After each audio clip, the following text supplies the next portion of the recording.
Members, we now move to new part 6, debate on new clauses 11 and 12 to do with the tabled amendment of the Honourable David Parker.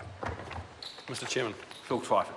Thank you, Mr Chairman. Speaking to the new part 6, which mandates that the Minister must, within 6 months of the commencement of this section, prepare a new national policy statement under the Resource Management Act on urban growth. And this is very important, sir, because if there is a root cause of the current housing crisis that bedevils New Zealand, that root cause lies in the highly restrictive planning regime and financing of the way that we finance infrastructure that has the effect of choking off the supply of new land for development. It drives up urban land costs and triggers a chain reaction of speculation and land banking that has seen our largest city now have some of the most unaffordable housing in the Western world. This amendment, in the name of the Honourable David Parker, sets out an alternative, smarter approach to managing urban growth that we believe goes right to the heart of the root causes of the dysfunctional urban land markets that are at the heart of the problem that we have with our housing in New Zealand. What happens is that the planning rules choke off the supply of new land. They create an artificial scarcity of land. They drive up the cost of urban land that is able to be developed. That acts as a magnet for land bankers and speculators who rush in. They buy land around the urban growth boundary in the knowledge that in time that boundary will shift and the value of that land will go up. By the very nature of having a boundary like that with urban land on one side and future urban land on the other, you get this massive differential in land values, sometimes up to 10 times. Urban land that is able to be developed can be up to 10 times the cost of rural land on the other side of the boundary.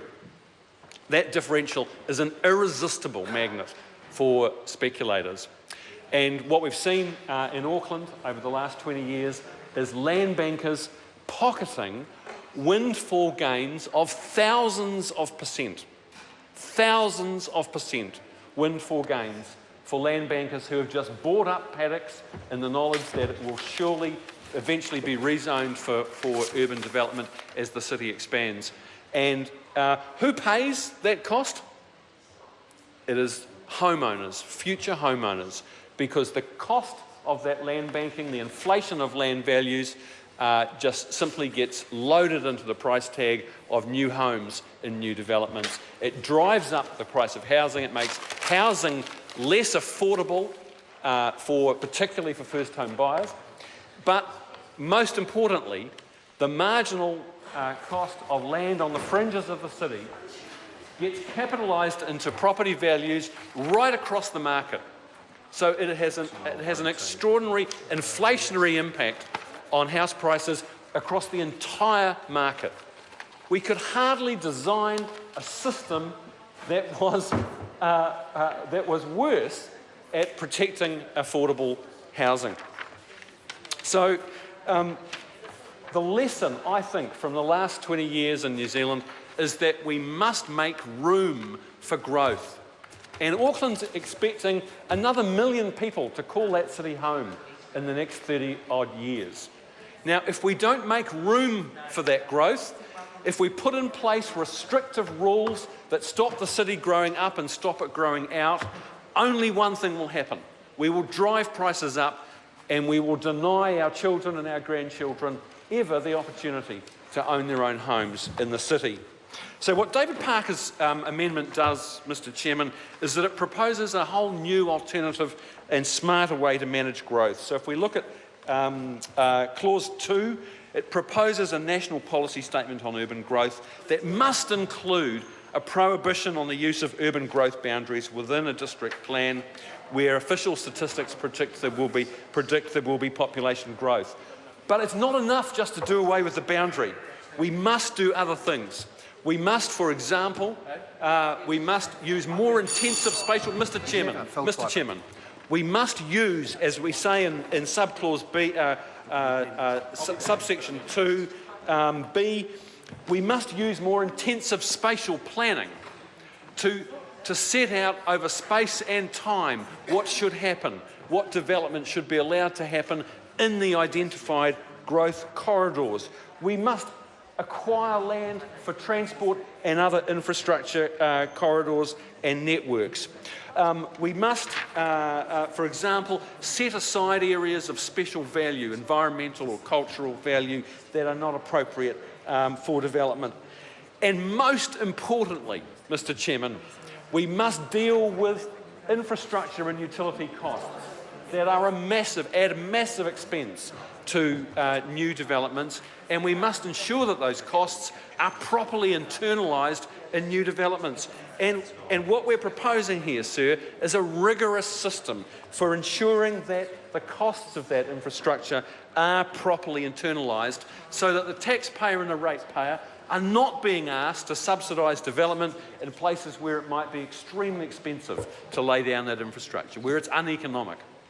So those are the sort of a few of the kind of key principles, sir, in this, what we believe is a much more permissive approach that will stop the planning regime choking off new land for development and driving up the cost of urban land. We believe, sir, that this policy will be one of the most essential reforms that we can make if we want to produce a more functional and a more competitive urban land market. And I want to contrast this approach to the special housing areas and the track record of this government in the last 8 years.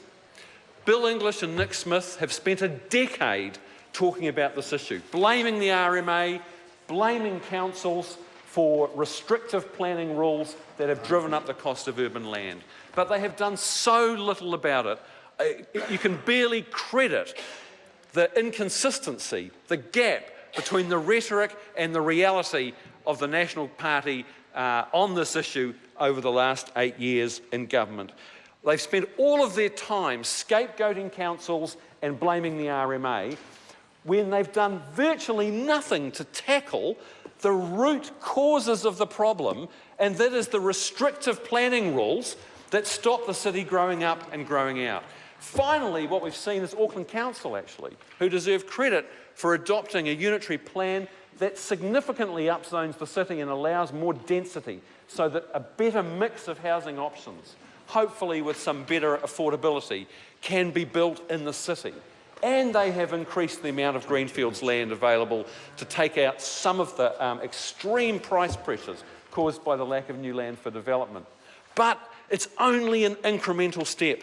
What we need is a whole new approach that is embodied in David Parker's amendment, that would be a smarter approach to protecting the environment, to supporting the development of good urban form. And I want to reassure people that are concerned that this might lead to unchecked sprawl. It's not designed to do that. We're advocating the freeing up of density in the city to allow more density to happen. The crucial factor here, Mr Chairman, is that the costs of new development are properly internalised. That will tilt the playing field in favour of intensification in the city. That will take advantage of the sunk infrastructure assets that are already there. And we're going to debate later on, sir, a new mechanism for financing infrastructure bonds that will be paid back over the lifetime of the asset through a targeted rate on the properties in a new development. You put these two factors together, you've got a whole new way of managing urban growth that will cut out the rotten heart of our planning system that currently drives up urban land prices and acts as a magnet for speculators. Sir, you could not get anything more different than this bold, courageous, new approach to managing growth, in contrast with the incremental, piecemeal tinkering of Nick Smith special housing areas that have made virtually no difference to the supply of housing and certainly no difference to affordability. I call